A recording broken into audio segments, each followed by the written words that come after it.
छत्रपती संभाजीनगरमधील तथाकथित डॉन बाबा फर्जंदच्या बंगल्यामधून तब्बल 5.5 कोटींचे घबाड आणि घातक शस्त्रांचा साठा हा जप्त करण्यात आलाय। आणि यानंतर सोमवारी पोलिसांनी रोहिला गल्लीतील बाबाच्या जुन्या घराची आणि एका बंद पडलेल्या कारखान्याची कसून झाडाझडती केली।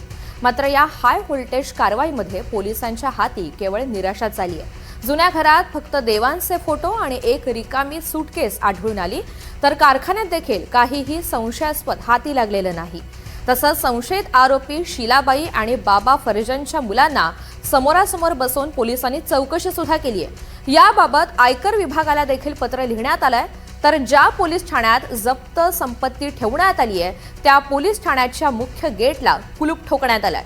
संभाजीनगरमधील बाबा फर्जंदच्या जुन्या घरावरती छापेमारी करण्यात आली, मात्र यातून कोणतेही ठोस पुरावे हे हाती लागलेले नाहीत।